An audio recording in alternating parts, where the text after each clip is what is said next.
Welcome to AI Productivity Workflow, a show focused on the practical side of artificial intelligence, how real people use AI tools to get work done more efficiently, creatively, and productively, most important. Each episode, we talk to professionals about their work and scholarship, followed by in-depth a look at how they integrate AI into their day-to-day workflows. Hopefully, they'll have some tips for folks who are listening or watching this show. So whether you're a teacher, researcher, professional looking to sharpen your productivity edge, you'll find ideas that you can use right away. And with me today is Morgan Wallbrown. And Morgan, I'm going to let Morgan introduce herself, but there's, I think, a little story between us in terms of when we first got started in AI or interested in AI. You had posed what appeared to be a rather threatening question to a lot of faculty because it was brand new. Hey, can I use AI to help generate ideas for my dissertation? And people went nuts. And I was probably the only person on the faculty that didn't go nuts. So yeah, I'll start with that and you can confirm or deny that story. But why don't you introduce yourself, talk a little bit about your work, the research that you're going to be doing, which I think is really integral. And we'll get into a conversation about it. Okay. So yeah, I'm Morgan. I'm a doctoral candidate at Kent State. And I also have a private practice where I work with folks with neurodivergence, mostly adults with ASD. And when ChatGPT came out in 2020, I got a little obsessed, I think, as most of us did. And so that kind of put me down this rabbit hole of AI research in mental health. And I was working with Dr. J at the time. I think we were teaching group when all Hmm. this kind of happened and was approaching comps and thinking about dissertation. And so, really, ever since 2020, all of my presentations, most of my research, reading, conversations has been about tech and AI in counseling. Um, yeah. Oh, and I live in Alaska. That's become part of my whole personality. So I feel like I have to mention that. So That's yeah. become part of what is the Alaskan personality? Oh, like last weekend to celebrate passing proposal, we went to the Fur Rondi fur trade auction and bought 2 beaver pelts. Oh, So, okay. Well, and then you have to question since you just moved up there or moved up there recently, whether this is mhm. like newcomer Alaskan or this is like lifetime Alaskan kind of behavior that you're describing. I would argue we're setting up for the long term. I now have the cell phone number to a taxidermist to get all of our taxidermy needs met. His name is Will. He's in Anchorage, and if anybody needs his number, he's at Grizzly Expeditors. Yeah, I mean, no, we fish for salmon. We are planning to do a lot of backpacking. We had bears in our front yard and backyard, moose all over. So I'm setting this up to be, a long term thing. Okay, all right, good. I will never come up and visit you. Yeah, I get that. I'm just getting at the 40 years ago that would have been exciting and fun and free, but now no, I like being at home. I enjoy being in Ohio doing my Ohio stuff, but you already know what Ohio stuff is. So, Mhm. talk about you talked about having practice, and so how did you get to the point where you are now? Let's start with that. Like in the field in general. Yeah, Oh, I forgot to mention I'm also um a counselor educator at ULM. So forgot yeah. that part. Where I got to where I am. Well, I started with my bachelor's degree in creative writing and English lit, and then realized I needed to get paid. So I started thinking about what else I would do, and counseling has always been a thought or an idea. But it was like my fascination with stories, and a couple mentors recommended I try a master's program in counseling just to see if it was for me. And I got in that first year at Heidelberg University, and I fell in love with the profession, the social justice aspect, and just the fact that you can get paid to like be a person with other people. It's a really cool Yeah. job. I also was volunteering at that time with a camp for young adults with Down syndrome. Started working with a bunch of folks with Down syndrome, autism in volunteer capacities, and realized there was a need for mental health in those communities. And so that's where kind of I started to get into research and resource development. And so that took me to Kent to figure out how to do research, and just how to kind of hone my skills of being a clinician. And so went to Kent, still at Kent all these years later. And interestingly enough, I pivoted away from kind of that aspect to focus on tech for right now. But in Kent, in I think my third year, I started my practice to work with specifically folks with neurodivergence and disabilities. So I'm working in that capacity. I'm researching tech, and then I'm also teaching at ULM. So that's how I got So, here. what are you teaching at ULM currently? Right now, so last semester I taught theories and internship. This semester I'm teaching group counseling and internship. Yeah.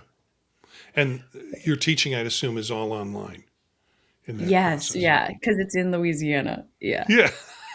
yeah. So That that wasn't a stupid question. It was just a, it was just a,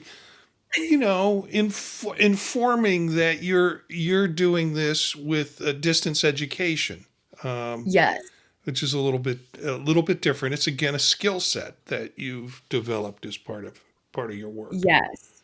So, and I also see clients in Ohio. So I'm because working and you're living with licensed. Yeah, you're in licensed here in Ohio. Ohio. Yeah. hmm Okay. So I'm working across 3 different time zones because I also have Alaska clients as well.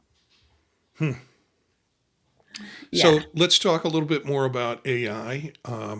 Sort of, uh, you know, ways in which you have found it useful in your practice or in your teaching, how you incorporate it. Any suggestions you have for folks who are listening to this who might not be using it yet. So any tips that you have in terms of or cool ways that you might encourage them to try.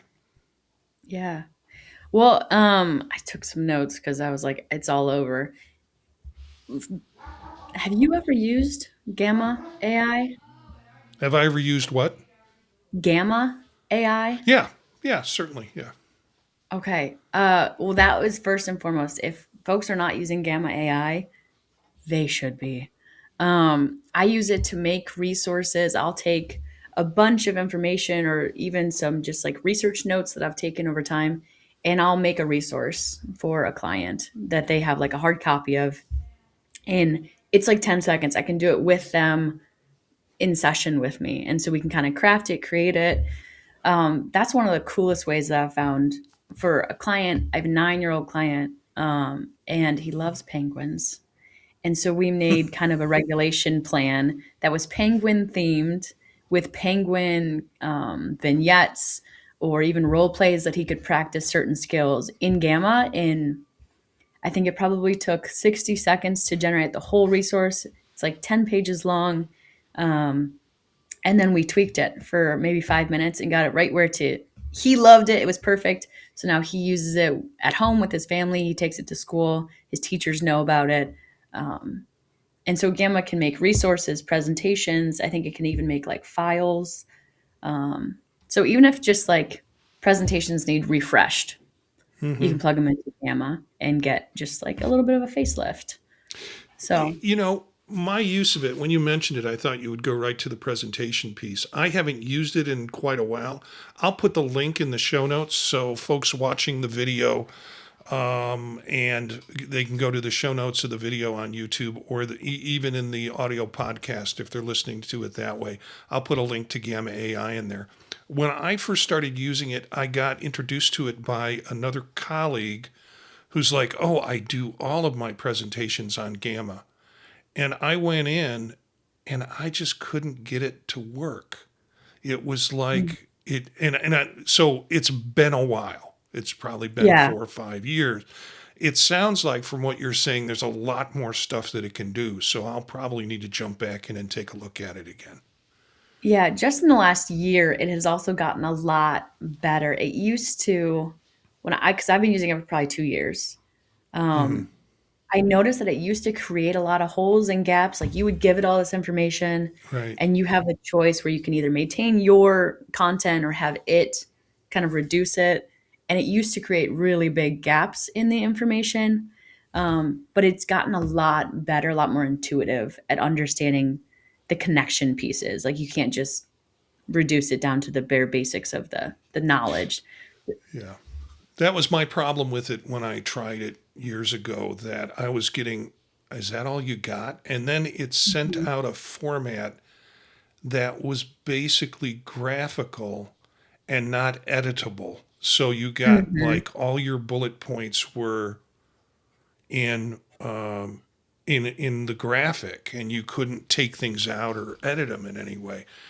And Yeah. it seemed to be work fine for a colleague in the building, but I was like, no, I need more granularity to it in order for me to be able to use it practical. But okay, I've got some work to do after we record this. I'm going to go in and take a look at Gamma and see what it can do.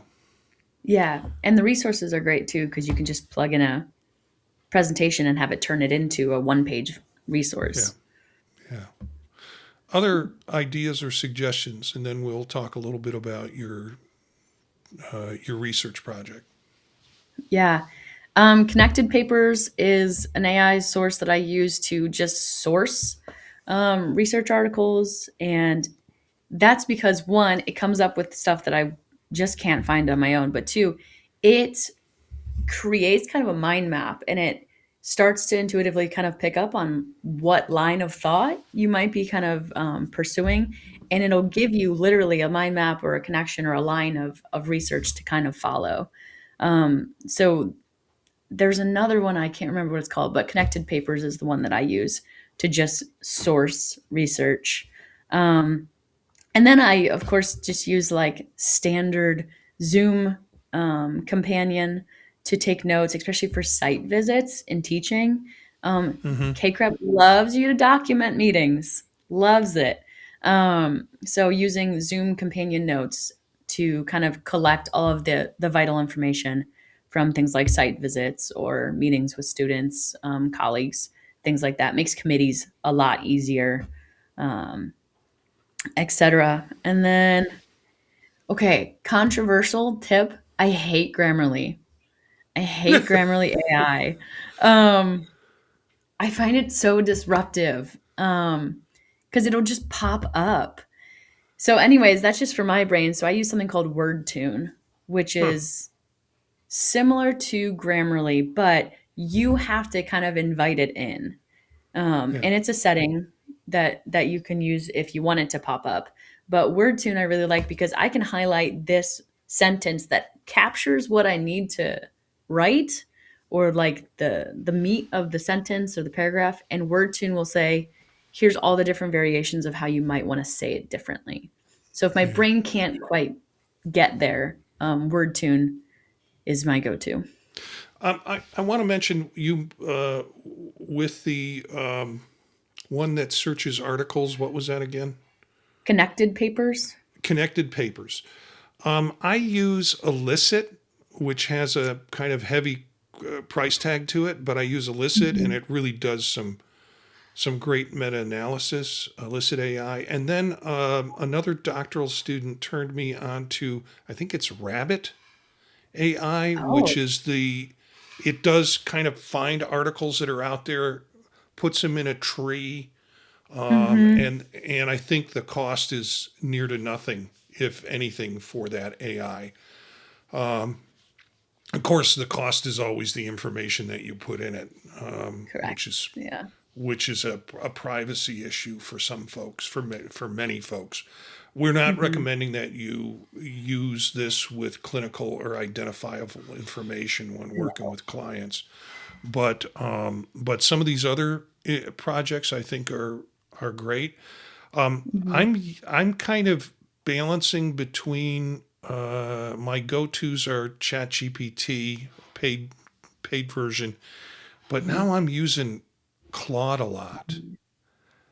Is that because of all the stuff that just went down with the privacy? Not nah.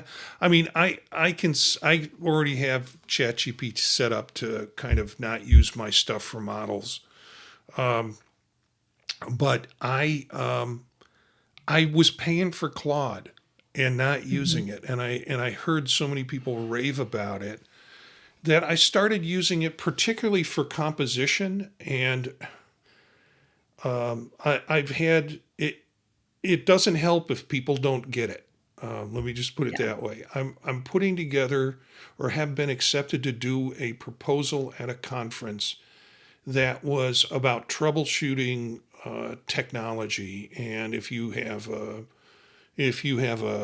MacBook or you have a phone, and I've done a couple of these for user groups, and so this one is going to be different, and you'll know this from our work together.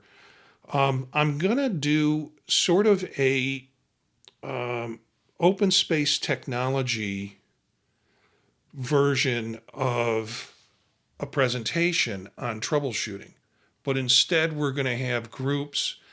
And this was exactly what the guy wanted. He's like, I want something that's going to be interactive, that's going to have people, gathering and communicating and getting solutions from each other.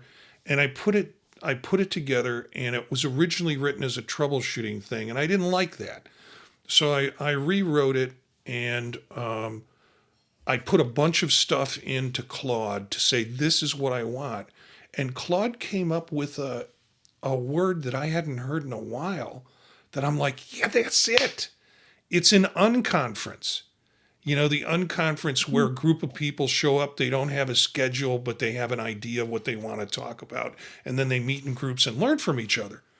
Hmm. Well, I sent back the new definition of what I was going to do, and it had unconference in it.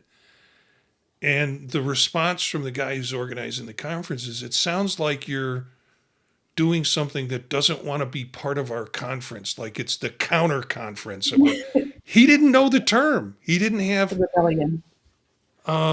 So I don't know what I'm going to do with that. Claude did a wonderful job of, once I described it, it said, this is an unconference. I'm like, yeah.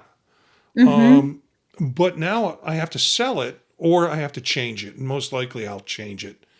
And then, there were other things he wanted me to do that he felt were necessary up front. And I'm like, no, no, no, it isn't. But I will, I might push back a little bit.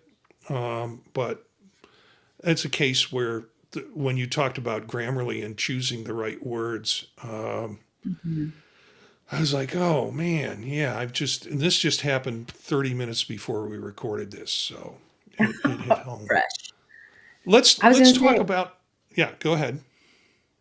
I wonder though what the feedback to Claude would be. Like, what if you just acted as if you were this person giving Claude that feedback? I wonder how it would reorient Yeah, that that's, script. it used open space technology Mm, in the title and or in the description, and I think that's even less of a known term than unconferencing is. But the person who's putting this together does this conference every year and is well respected for his knowledge, but he doesn't do he's not part of, I mean, he sets it up, does a wonderful job, but he doesn't think in terms of unconferencing because he hasn't been to an unconference. So it's an unknown term to him. yeah. So yeah, I'll play with that with Claude. Yeah. I know I need to respond to him today. So that's what some of my afternoon will be spent. So tell us about the research you're embarking on because I think it is so cool, and it starts to actually do research on this topic? Yeah. So I think it's also really cool. And that's why I keep bombarding people with emails because I just want to go. Um, so it kind of started with one, just fascination with AI, but two, getting into the research and counseling.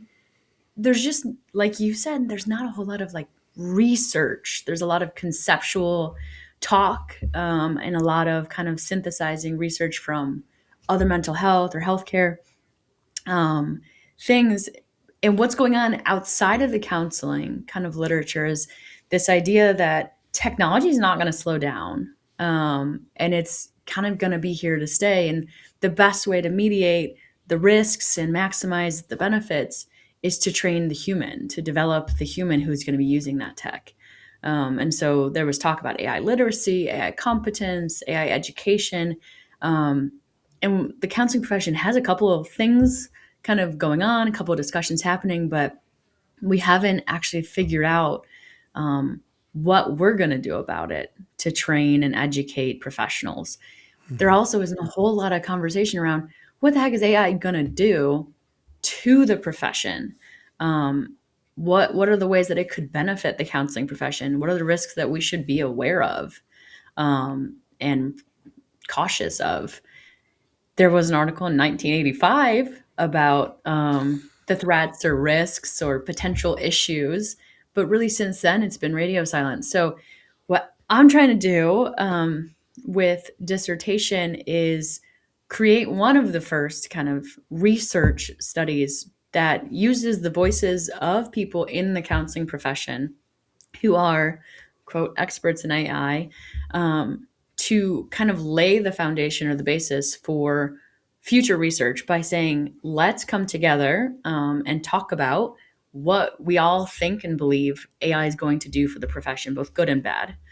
Collect that information. And then, kind of, the second step is to say, based on everything that we know, our collective wisdom and insight, what do we believe is like the essential set of competencies professional counselors need to both protect our clients and reinforce our profession, our professional identity, and our priorities? That's distinct and unique for the profession. So, yeah, that's what I'm hoping to do. So there's a good likelihood that a lot of people you'll be sending emails to to be in this study will be interested in what this podcast is. So Mhm. be on the lookout for Morgan to email you and come up and ask you if you will be part of this study. Because I serve on your committee, I can't be part of this study. So I feel like I'm a benched ball player. Come on, put me in, coach. I need to be part of this. But it'll be exciting again because, as you said earlier, a lot of the research is I sat down with 4 or 5 other colleagues and we came up with a chart that thinks this is how AI can be used. That's not Mhm. research. It's conceptual, it's probably Mhm. informative, but it doesn't tell us what people who know about AI really truly think are important pieces that we need to have either in our educational system or at least in our profession as And leadership, even. endorsing certain. Pardon? Yeah. And leadership, even. Yeah, leadership. Yeah. Mhm. So, and we're not seeing associations do much with this at this point. The American Counseling Association, you were part of this. I was part of this. Put together some guidelines in terms Mhm. of use for clients who might be looking at it, counselors who might be practicing and using it, and educators who might be interested in teaching about it to Mhm. their students. So, but those were just guidelines. And those, again, were ideas that fell out of our heads and not Mhm. necessarily researched in terms of thinking. I hate to think, you know me, I'm a Q method research and I'm waiting for you to get your study done so we can take the results and take your basically your statements and do a Q study on Mhm. it. So I don't know if there will ever find the one best thing. Here's one, here's two, here's three. Yeah. But I think your study will will inform the field about what do experts see as important pieces. Hmm. How that plays out is, I'm sure you have some ideas about it. I kind of think that there'll be groups of people who will think this is important and groups of people who will think that is important. And that in Hmm. itself informs us about how we should be teaching it or passing it on. So, Hmm. Or just thinking about it. yeah. So, any other thoughts or ideas that you want to share? Um, I would just I've been reading a lot lately about the whole Claude Chat GPT difference. Yeah. Yeah. Because I pay for them both too, and I have been like a professional lifetime Chat GPT person, and I'm trying to figure out Claude. I'm just not as familiar with it yet. Yeah. Um, so just be cautious of what you put in, be cautious of what you train it, be careful of what you sign up for. Um, but I just find so much use and utility and productivity from the organization capacity of ChatGPT, even if it's not generating anything from me. Yeah. Um, I even use it. I know my table of contents is a little crazy, but it looks better than it did because I used ChatGPT and I was like, I'm watching these YouTube videos and nothing's translating, but ChatGPT gave me a step by step. Here's what you do in Word to make your table of contents work out. And so, if there's one thing Chat does for me, it's kind of synthesize and give me followable steps. I try not to use it to generate anything because it does hallucinate. But yeah. I'm trying. I think I've gotten better at using both tools. Well, I've just started with Claude. I'm kind of amazed at what it puts out and That's what the I've way heard. it seems like it's listening to what I want versus Hmm. ChatGPT seems a little bit more dependent on what I want. And so I'm kind of spending most of my time with Claude now, and I'm waiting for ChatGPT to message me the next time I use it and say, hey, where have you been? Are Hmm. we not friends anymore? Hmm. But I've gotten pretty skilled at ChatGPT to be able to make sure the information I get back is not hallucinations. I use it for some of my podcasts because I've got a Hmm. lot of data in there already, but I use it for generating show notes for podcasts. And in some podcasts, I'm looking for articles that are out there that address the issue we're talking about. And